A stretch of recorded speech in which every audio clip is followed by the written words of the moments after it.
Hello and welcome back to the X-Files Revisited. We are moving on with season 7, now up to episode 6, the Goldberg Variation. Now, Brian, tell us a little bit about the legacy of this episode. I think this one's, from what I see, is pretty well regarded. It is. It's a comedy episode, but it's not out and out comedy. It doesn't feel like it's not Darren Morgan level or like even Skilligan Bad Blood level. So this is written by Jeffrey Bell, who it does have a flavour of the Vince Gilligan about it, but it's certainly got his own voice. I think there's definitely a serious kind of thread that runs through it. In terms of what it's saying about our central character and what we can take away from that. But it definitely has its funny moments. So, it's it. I think I'm expecting you to like it. Right. Okay. But we'll see. I mean, where do you think it sits in the overall ranking, the overall series ranking? This is a tough one because I think this season, like nothing seems to be high up at all. Right. Like it just seems to be a season where everything hangs around 100. But I think this is a fairly decent episode. I think it was something that the fans would really like because there's not been another episode like this season. So I'm going to say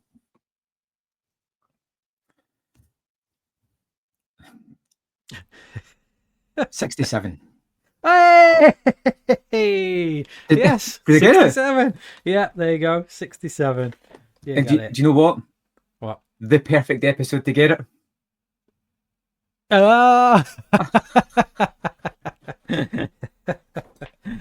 Okay, can you do it twice? That's the question.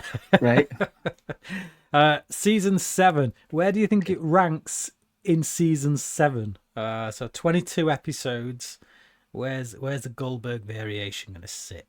See, this is a hard one because we've only seen 6 episodes. But I've got 5 episodes previously to kind of benchmark it. The question is, do you think season 7 is going to improve? Do you think it's going to get downhill? Do you think this is an anomaly within this season? Who knows? Do you think it cracks the top 10? Yes. Okay. Yes, because I'm sure we had one episode that was 8 or 9, I think. Yeah. Okay. I can't remember what it was, but this is. Question is, do you 4. think it cracks the top 4? Yes. Oh, can we? Seriously? Yeah. 4. Right, I need to go, Brian, because I'm going to go and stick on a lottery ticket. I'll be back in a little bit. Oh, man. One would almost think you looked that up beforehand. But I know that you're too lazy to do so. I don't even know where to find the rankings, Brian, on IMDb. Right. So. Oh, man. Great. Awesome stuff. Right. Okay. So I don't know if that's a good thing or a bad thing that this is 4th. I think it's a bad thing. You think it's a bad thing that it's 4th? I think it's a bad thing that there's only 3 more episodes better than this in the entire season. When we've still got 16 episodes to go. Yeah. I mean, do we normally? Well, I don't want to get. Actually, I'll leave that question to the end because I don't want to give away my score or anything. So, yeah. All right. So the Goldberg Variation. Let's get into it. We open up on a card game, poker. Looks like a bunch of 2-time losers, to be honest. All playing poker, and basically, cut a long story short, this one guy wins a hand, like an impossible hand. It's one of those hands where it's like you got to be cheating, and that's exactly what the mobsters that are there think. So they take this guy up to the roof and chuck him off. And then he falls into this hole and then moments later crawls back out of it and walks away. Slight limp, but nothing too damaging. Nope. I think a little issue here with this episode is I wonder how it would have played if I didn't know it was about luck. Ah, yeah. So, because I mean, I kind of knew it was going to happen. Like here, like he's going to get up and walk away, which is a great sequence all in. I think the actor whose name I don't have a note of here is brilliant because he has that kind of lovable loser almost about him. Yeah. Yeah. He reminds me of, I don't know if you're all too familiar with Batman the Animated Series. There's an episode in that when it's called The Man Who Killed Batman. And it's about this guy who is a bit of a bumbling idiot and he accidentally kills Batman. But they call him Sid the Squid. And he just reminds me of Sid the Squid from Batman the Animated Series. But yeah. Yeah. But I mean, I think it's like a great opening, the fact that because you just get the alleyway, the steam coming out, him kind of dawdling away. I think it's a great kind of curious opening to this one. Yeah.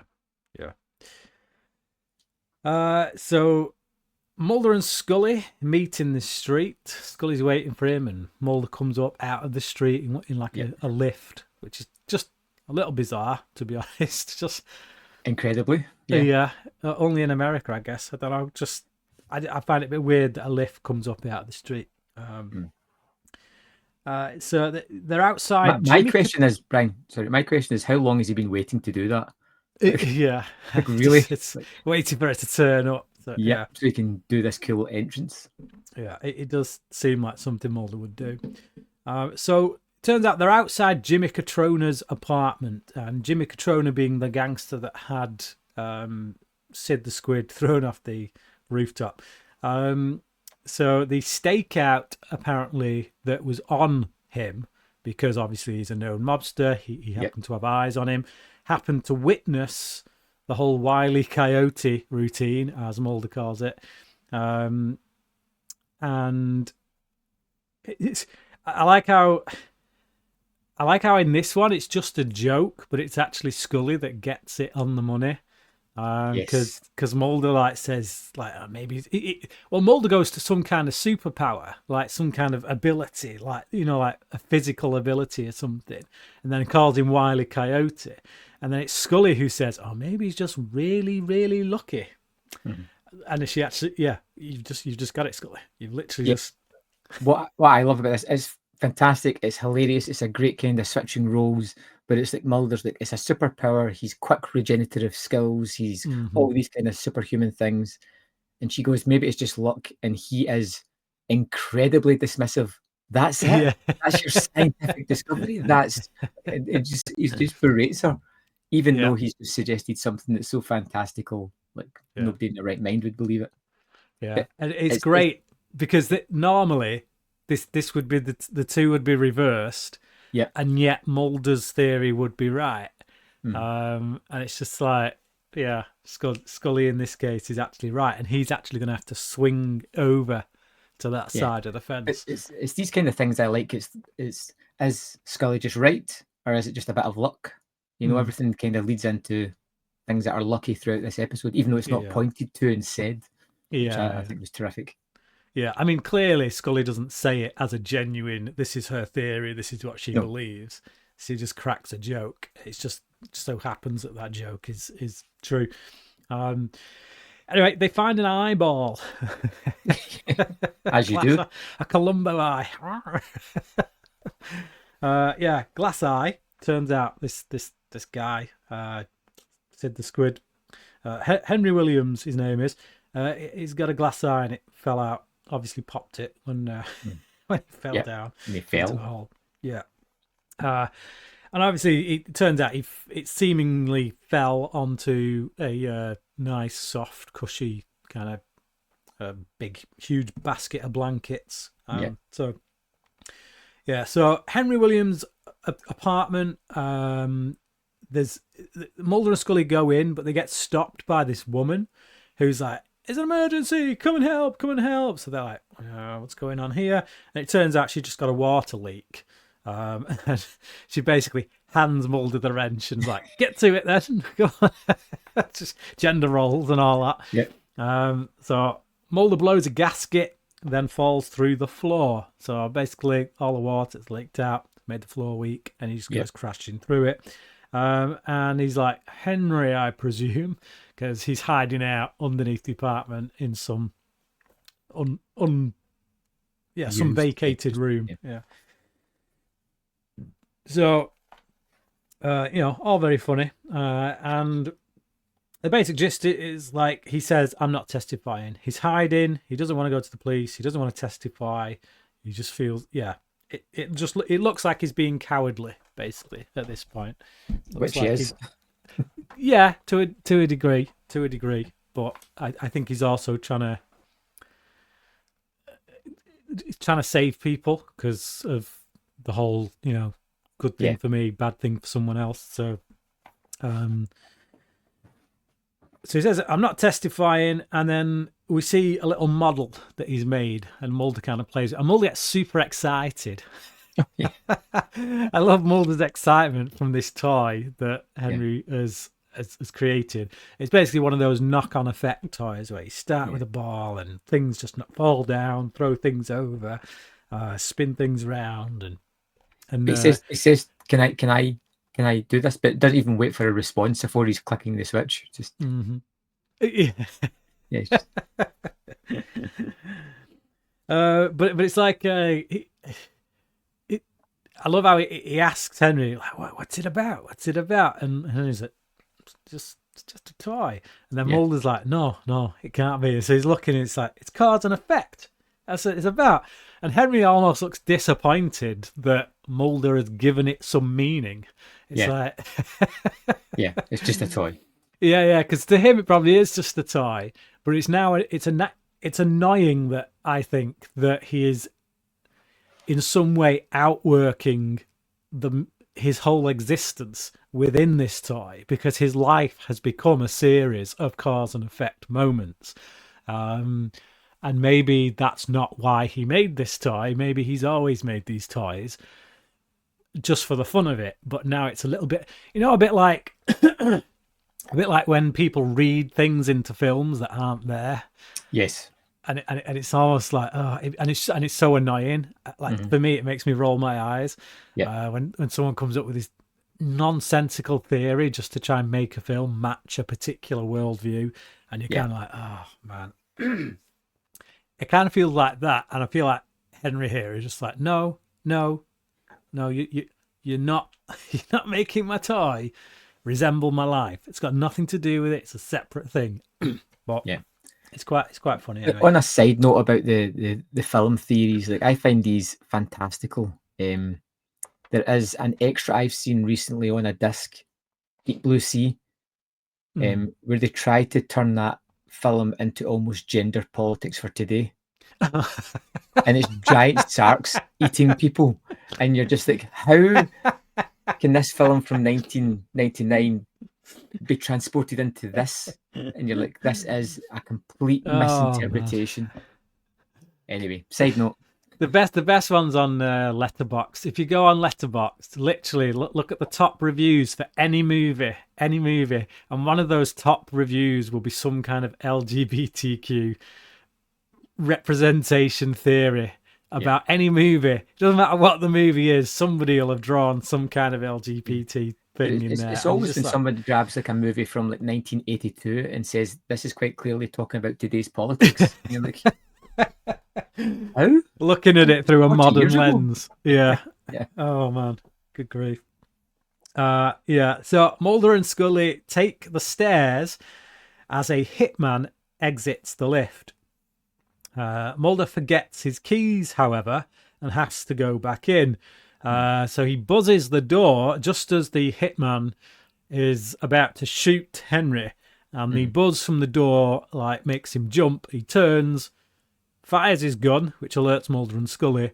But unfortunately, series of events, bit like Henry's toy that he made, basically ends up with him hanging from the ceiling from a fan and having had a heart attack.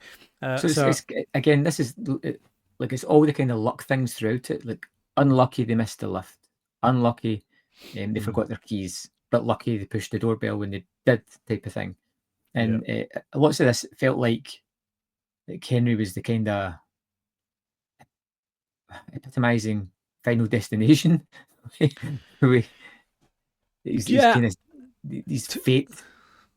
Yeah, I mean, I wouldn't be surprised if Final Destination wasn't born out of this episode in some way, but there is a slight reversal as well on it, which, I mean, I might leave that to when we get to it, because I think talking about people reading things into movies that maybe aren't there, I do think that this episode has a really great biblical lesson that is running through it.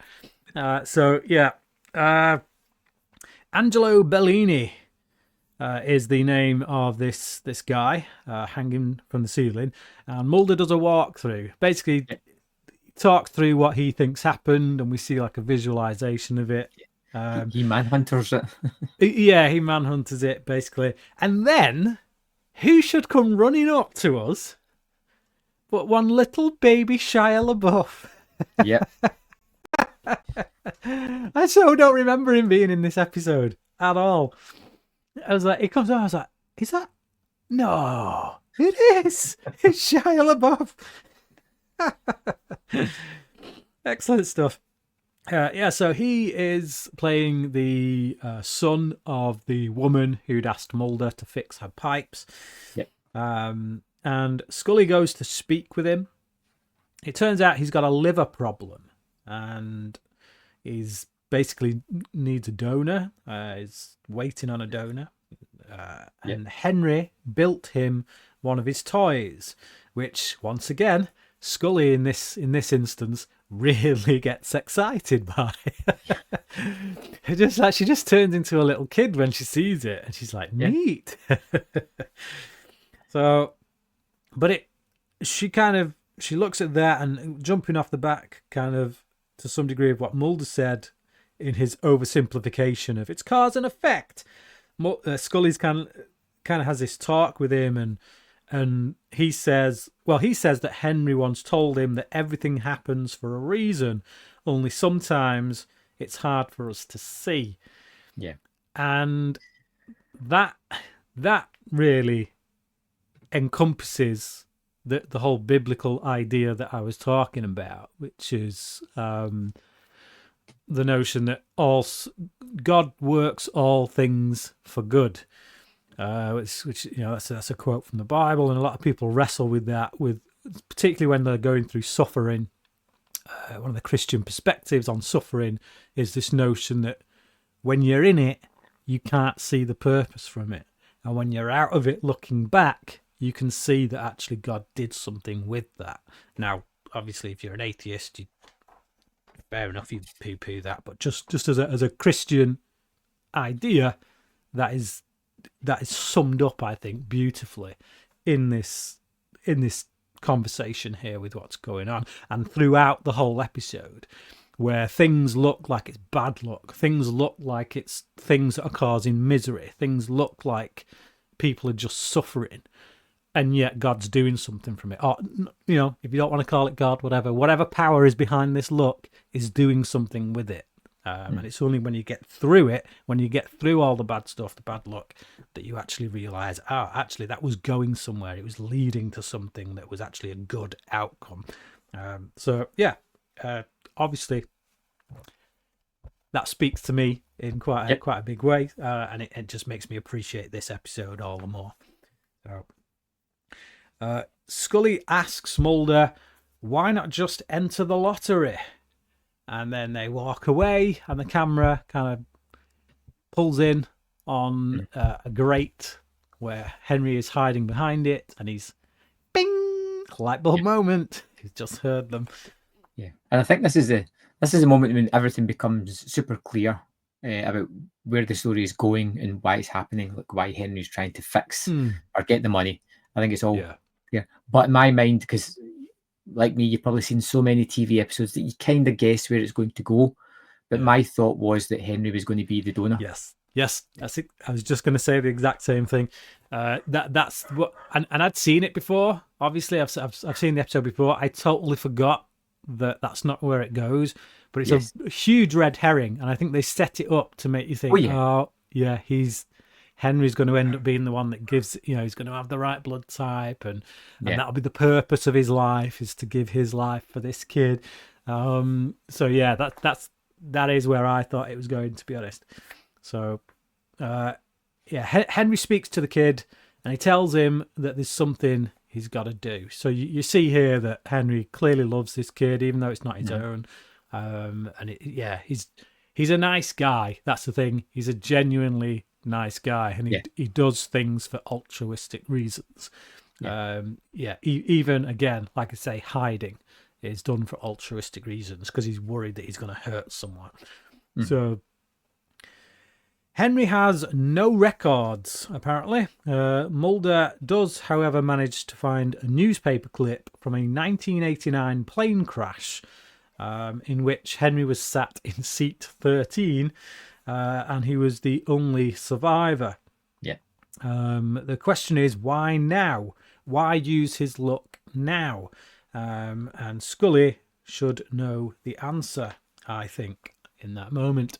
So Scully's just had a conversation with this kid who's on death's door. She's seen that Henry built this toy for him, so she knows that he's got a relationship there with him. Why is he suddenly now trying to use his luck to get money? Like, I personally think that Scully should be on it like a bonnet. She should have been like, hang on a minute. But this is the one point where I feel like we're way ahead of the characters. And I'm never a fan of when that happens. I understand it, but I feel as if they should be with us. It should be. I mean, even Mulder being the profiler that he is, like, I mean, one has to assume that Scully has informed him of the kid that she went to speak to. So you'd think him being a profiler would go, that's the thing. That's the thing that is, So, but anyway, that's an aside. It doesn't derail the episode or anything. No. So we go to Henry buying a lotto card. I love this. It's like, how much is the lottery? And it tells him it's so many millions. You're like, I don't need that much. like he knows he's going to win. It's like, but I don't need that much. So I just And then he asks like about the shopkeeper's like, well, how much do you need? He's like, just 100,000. So he gives him like a lotto card where that's the prize money for it. And he wins, but it's not quite enough. He doesn't quite win enough. So a guy who sees Henry put the card in the bin, grabs the card and does a runner. But unfortunately, again, Final Destination style, gets hit by a bus. Which again, just from the framing and the setup, you know exactly what's going to happen. I don't think it's... I don't think they're trying to hide it from us in this instance. I think that's the gag. Is like, you know what's coming, splat. There we go. I think, when was Final Destination out? Now that was early 2000. It was 2000, wasn't it? It was either 99 or 2000. I think it was into the 2000s. 2000.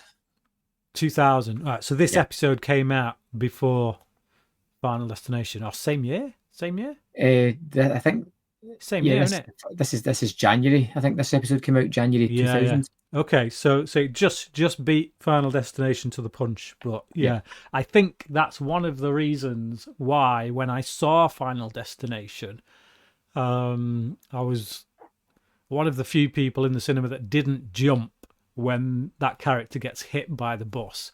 I literally saw it coming a mile off just from the framing, the way they set it up with her shouting at the people as she stood in the road. It was just like, it just didn't get me at all. But I think by that point, I'd seen that particular language in so many shows and stuff. So there's a nice little moment here with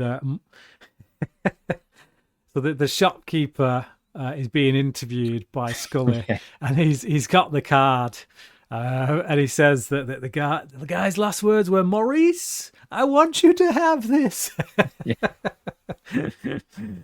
But I want to know, is something bad going to happen to Maurice though? Now that he's taken that definitely, card? yeah. Is this going to be? I mean, is the card like cursed? Yeah, essentially, because it's like, or has the one bad thing outweighed the good thing? Yeah. Oh, yeah. Could be, couldn't it? Yeah. If somebody, it's a bit like It Follows. Put someone else in the firing line, and it's like you get a stay of execution. So, yeah. Why buy a lotto ticket only to discard it? Hey, wait a minute. Finally, the cogs start turning. So they find Henry's hiding place because, obviously they realised that they mentioned the lotto ticket not 20 minutes ago, and then all of a sudden he's gone off and bought a lotto ticket. So they find his hiding place, realise he must have been listening in. And I like how it's just a little piece of dialogue, but it shows you the difference in the way that people's minds work. I like how Mulder says he doesn't hide, he avoids. And that's obviously that is the profiler side of him coming out, because he's starting to realize that, okay, if this guy's lucky, if that's the thing, but his luck can be quite deadly for other people, then he's not hiding, he's avoiding, he's protecting people. So the search begins. Mulder and Scully split up and search the block of apartments, just as Hitman number 2 enters the fray. Mulder finds Henry, and I love how Mulder acts all tough. Mulder becomes a tough guy, starts pushing Henry about, holding him up against the wall, threatening him and stuff, and you're just like, oh, Mulder. Come on, Mulder. This isn't a good look. You sure can spot a weak target, can't you? Krychek and Sid the Squid. That's about about it. He can strong arm those two, and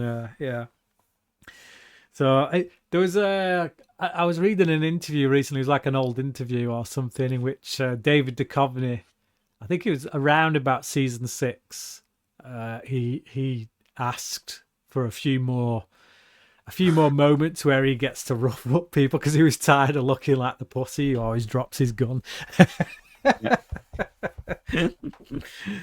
But I if I was Carter and the team, I'd say no, because that's one of his traits. That's one of the things that defines Mulder. him as a character.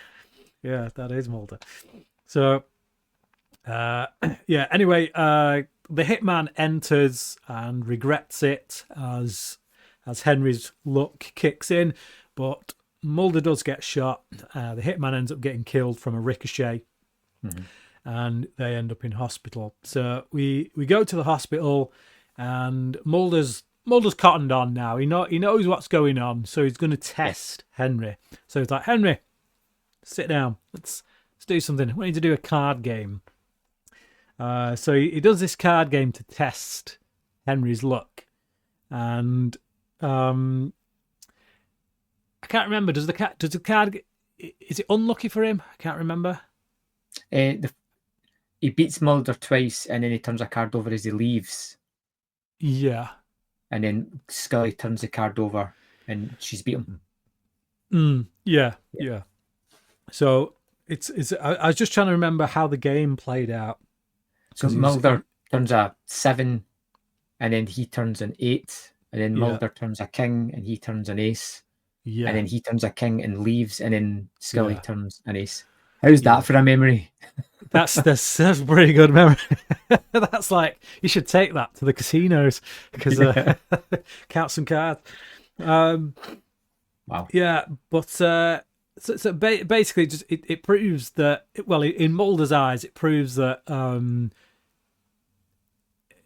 that Henry's luck only works in as far as he needs it, kind of thing. It's like as soon as he tries to use it to win big for himself, it's not going to happen. But if it's just kind of casual day-to-day stuff, it's going to work in his favor to bring some good about, which again is the whole biblical principle about, God gives you what you need, not necessarily what you want, kind of thing. So, again, it's a mindset that if you can view suffering through that lens, it can often help get through it, so to speak.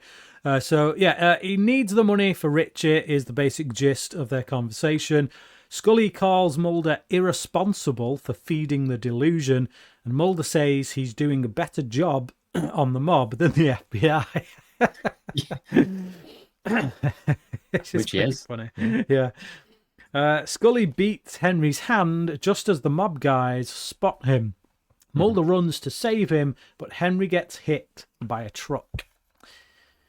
So it does appear by this point that, I'm instantly thinking at this point, all right, he's been hit by the truck. They're going to find out that he's a perfect match for Richie, and that's when, blah blah blah. Blah, blah. I was thinking that, but then I was also thinking there's 11 minutes to go. Yeah. So Richie gets yellow eye. Just again, it's the like the placement of that scene. They could have put that scene anywhere. They put it right after Henry gets hit by the bus. Oh look, Richie now needs the donor because he's got the yellow eye thing. So it's like, oh, okay, can totally see where this is going. Mulder says Henry's streak might have run out. Scully says he's agreed to testify against Catrona. And it's during that moment you see a sign just behind them as well that I can't remember what it reads, but it reads something anyway. Yeah. Catrona finds out in a scene that's got some real Goodfellas vibes. It's like, they're talking like the gangsters that talk in Goodfellas. Ever since I was a kid, I always wanted to be a gangster. Like, it's like that kind of talk, the way they're going at each other. It's like you just expect them to say, capiche?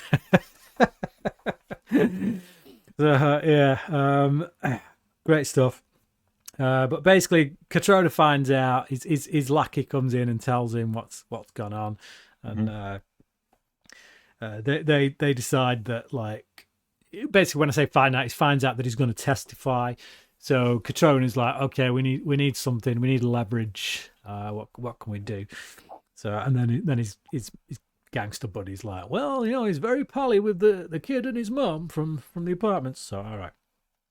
So Richie gets taken to hospital. The mum stays behind to grab his toy, which he's asking for. And that's when the gangster shows up. Dun, dun, dun. Yeah, and it's like how does the gangster know? Like this woman's like a touch point for Henry. How does she know? How does he know that? Oh, well, he says when he comes in the door, he says our contact at the because basically they've got someone in the FBI, right. Which obviously stands to reason that the mob would have someone in the FBI. But yeah, that's the first thing he says when he comes in the door to tell him that Henry's going to testify. He tells him our contact at the FBI has informed us that he's now going to testify. So clearly, that's where they get the info from. They shared that information. Okay, I think it's a bit. I mean, there's a lot of inference there. I don't think so, to be honest. So look, this guy's going to investigate. This guy's going to testify, but just out of nowhere, he does kind of like the neighbour that's next to him. Do with that as you want. Like I don't know if that's part of going to be the case. Is it? I'm guessing the person in the FBI would have been in touch to say, look, this guy's going to testify, but if you want leverage against him, blah blah blah, and he's going to know that from the case files that Mulder and Scully would have. Well, it's not Mulder and Scully's case though. Like it's the like I just don't know. I feel it's very loose. I feel like this is one point that I just can't really get my head around. It doesn't like I'm making more of a big deal about it than I actually care. Yeah. I don't care. Yeah. I just feel as if it's not really there. I think we're having to do a lot of work to fill in the dots. Yeah, I mean, it didn't bother me. Like when the episode was playing out, I didn't go, oh, well, I just boom, FBI contacts, fill them in. Great, let's go. I never once thought about it until you just brought it up. So yeah. So Henry is by Richie's side when Mulder and Scully come in. They haven't found the man. Oh, sorry, the mum. They haven't found the mum. Henry, it's so bad when you can't read your own handwriting, isn't it? Yep. Henry steams out to look for her. Mulder implies that her getting taken is part of Henry's good luck. They just can't see it yet. Then Mulder uses luck to find Rich's mum.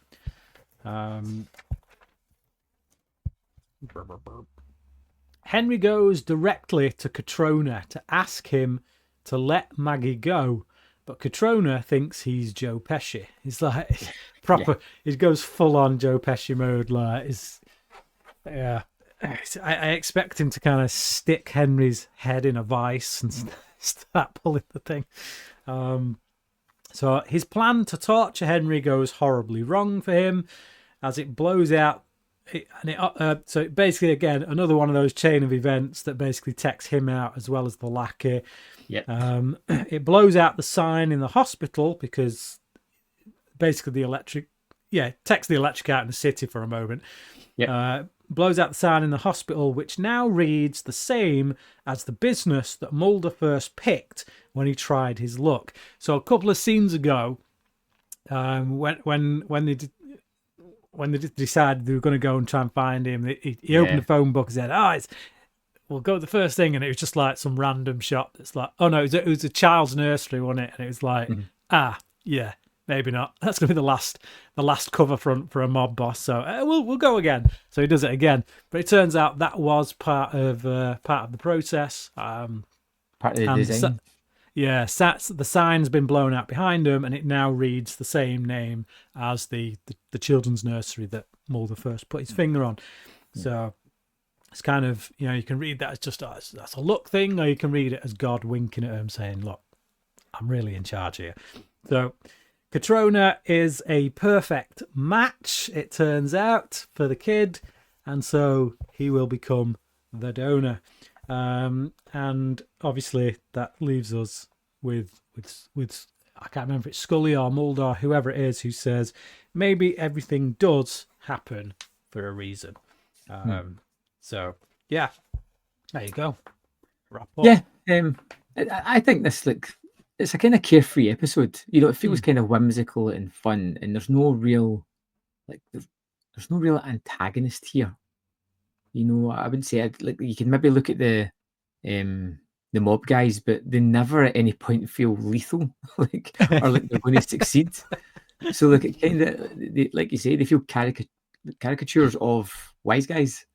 So it feels as if all the focus is on this good protagonist, this man who has well-meaning intentions at the heart of everything. Which I think his luck. I think if you want to call it luck, if that's what it is, I think his luck is the antagonist. Okay. If you want. Because it's dictating his life. He hides because of his luck. He's not living his life. It's literally, in a way, it's controlling him until he accepts it at the end. I like this episode because you can, again, and we talked about people theorizing and talking about things, but you could theorize that everything that has happened since the plane crash has been to save this young boy. Yeah. And everything has played out in a specific way. And that could be his luck gone now completely. He could just be back to just being his old self. Now the purpose has been done. But I love the characters. I love the kind of tongue-in-cheek nature of this one. I would have been interested to see what Glenn Morgan would have done with this kind of premise. Darren Morgan. Darren Morgan. But not to say that I don't like this one, because I like it a hell of a lot. I think it's a really good episode, and I am torn in my score. And I think I'm going to go 4.5 on this one. So tempted to go 5. I could see this one being see when I want to throw in an X-Files episode and I just want to sit back and just have a great time. This is the kind of thing I would put it on because it's so fun. Yeah. And although it's familiar, it's it's one of those like happy episodes. It just leaves you feeling good about things. I this is a 5 for me. Just for entertainment value, it's a 5. I like that it does subvert expectations. You know, it sets you up to think that Henry is going to be the one that dies and gives it. And if it had ended that way, then it'd probably be like a 3.5, possibly a 4, but certainly no more than a 4. But because it sets you up for that and actually pulls the rug out and says, I fooled you. I was like, oh, that's clever. I like that. I also really like what it's saying. I can really get behind what it's saying. Just this notion that a higher power of some kind is actually in control, and that moments of suffering, while you can't see it when you're in it, looking at it when you're out of it, you can see that actually things happen that in the long run were for the good. Like you say, the look could have just ended now, but not only was it about saving the boy, but it was also about clearing out the mob. Doing the work of the FBI, but better than the FBI. You can interpret that as God's wrath if you want. I just, it's funny, but not so overly funny that it kind of takes any of the seriousness out of it. It's kind of funny. It's funny, quirky, not funny. Haha. Yeah. I really enjoy it. 5 out of 5 for me. The things that kind of were bugbears for you, they didn't even register with me. So until you brought it up, it just didn't.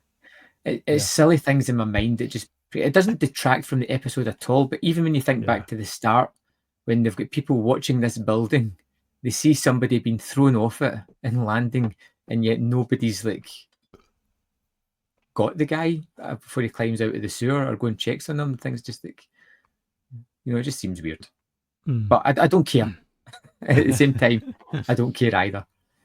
So Brian, tell me a little about episode 7, Orison. So this is the sequel to Irresistible.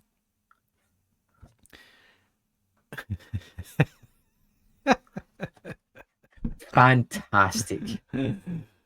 Now, I still love Irresistible. I did a paper on. Well, I did an exam question on this episode. So I did a Bachelor of Arts degree in media, and one of my modules on that was creative writing. And like a part of that was writing for television, and I did a paper. Essentially, it was an exam questions, but you get these kind of, you get these exams where you're given like 10 questions, and you're but before the exam, and it's like one of these is going to come up. So it's essentially, look, revise for all 10 of these because one of them's going to come up.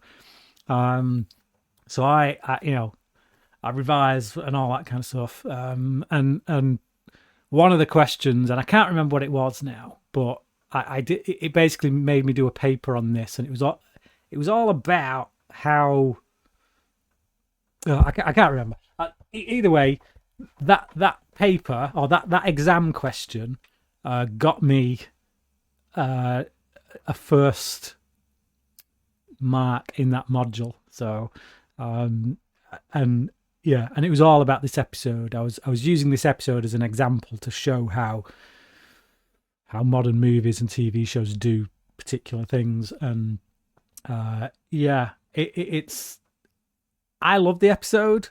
If my memory serves me correctly, it was always a favourite. But then so was Irresistible, and you kind of crapped all over Irresistible to the extent that there were some criticisms that I kind of ended up having to agree with, and it did drop my grade for Irresistible from a 5 to a 4.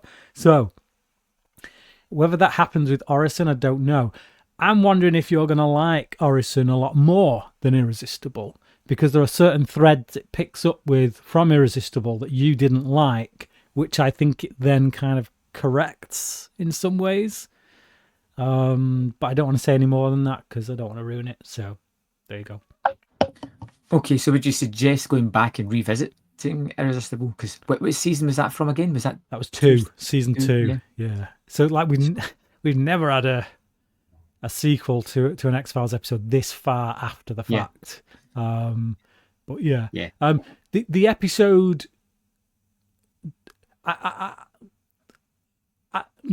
I'd go back and watch Irresistible, but I don't think you need to.